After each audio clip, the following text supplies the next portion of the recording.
ஒரு புதிய வரலாற்றை படைக்கிற இயக்கமாகத்தான் எதிர்காலத்தில் அமையப் போகிறது.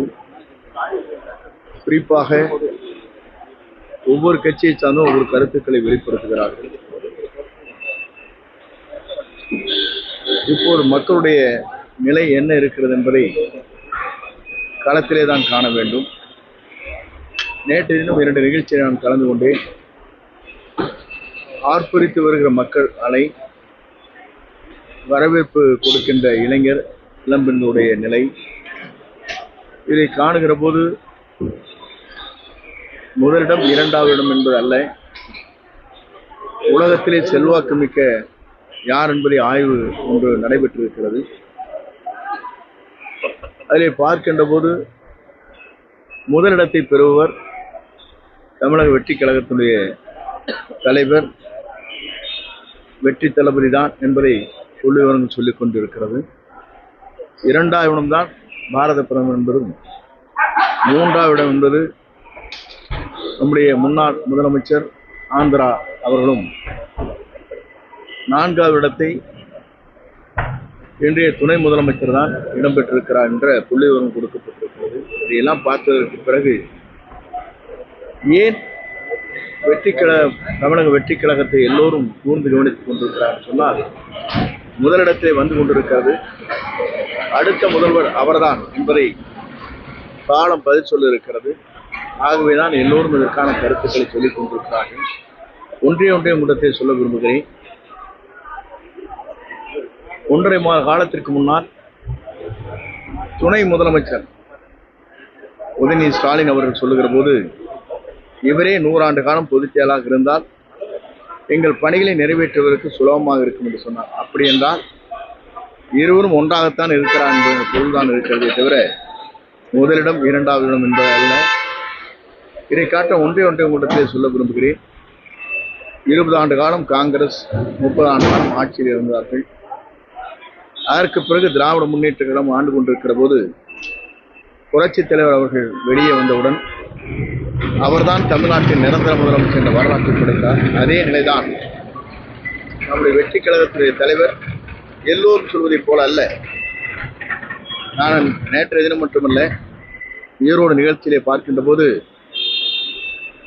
தலைவர் வருவார், நாளை ஆட்சியை பிடிப்பார், அவர்தான் தமிழ்நாட்டின் முதலமைச்சர் என்றுதான் மக்கள் ஆர்ப்பரித்து வருகிறார்களே தவிர வேறொன்றும் இல்லை.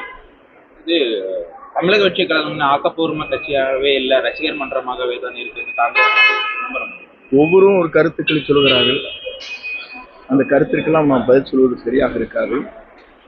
எங்களை பொறுத்தவரையும் தெளிவாக, நிலையாக நாளை எதிர்காலத்தை நோக்கி எங்கள் பயணங்கள் மேற்கொள்ளப்பட்டிருக்கிறது.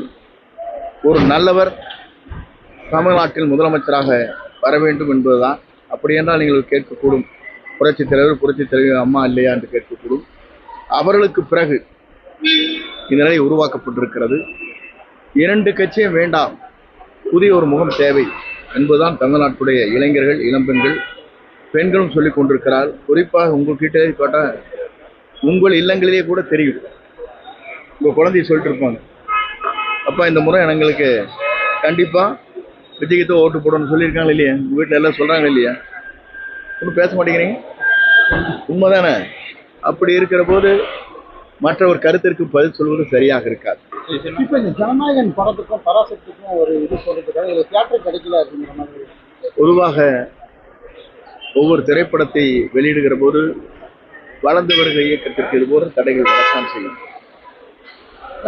இப்போ அதிமுக வந்து வேற யாராவது முக்கிய புள்ளிகள் இந்த தமிழ் வெற்றி கழகத்தில் நான் தான் அன்றைக்கே சொல்லியிருக்கிறேன், பொங்கல் வரையிலும் பொறுத்துக் கொள்ளுங்கள், அதற்குள்ள எத்தனை பேர் வருகிறார் என்பதை நீங்கள் காணப்போகும். அதே போல ஓபிஎஸ் டிடிவி நீங்க சேருவாங்க அப்படின்னா பேச்சுவார்த்தை நடந்துட்டு இல்லை, அவர் சேருவார் என்பதல்ல, நம் கூட்டணி இடம்பெறுவார். இப்போ இந்த சிபிஐ என்கொயரி எந்த அளவுக்கு தேவைன்னா சென்று வந்தவர்கள் தான், ஒன்றும் அவரிடத்திலே நான் கேட்கவில்லை. அவர் வந்ததற்கு பிறகு நான் இங்கே கோவைக்கு வந்துவிட்டேன்.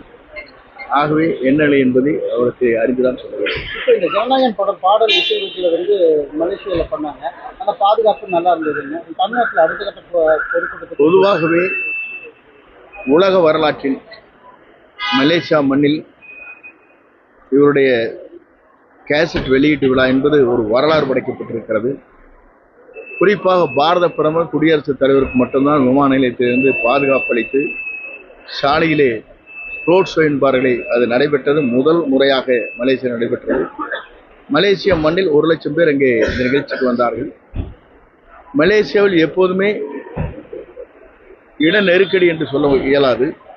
டிராபிக் ஜாம் ஆனது 2 மணி நேரம். ஒவ்வொரு நாட்டிலிருந்து வந்தவர்கள், பக்கத்தில் இருக்கிற நாட்டிலே வந்தவர்கள் எல்லாம் வாகனத்தில் செல்வது 2 மணி நேரம் தாமதம் ஏற்பட்ட என்ற வரலாறும் அங்கே இருக்கிறது. இதே போல அரசு இதுல வந்து பல்வேறு போராட்டங்கள் ஆக்டிவிட்டியா பண்ணியிருந்தாங்க. நேற்று வந்து சலுகைகளை அறிவித்து என்னை பொறுத்தவரையிலும் முழுமையாக அதை தெரிந்ததற்கு பிறகு பத்திரிகை வருகிற செய்தியை வைத்துவிட்டு சொல்ல முடியாது. ஏனென்று சொன்னால் போடப்பட்டிருக்கிற ஜியோ எப்படி இருக்கிறது என்பதை தெளிவாக தெரிந்துவிட்டு என்ன நிலை இருக்கிறது என்பதை ஆய்ந்துதான் அதற்கு பதில் சொல்ல வேண்டும்.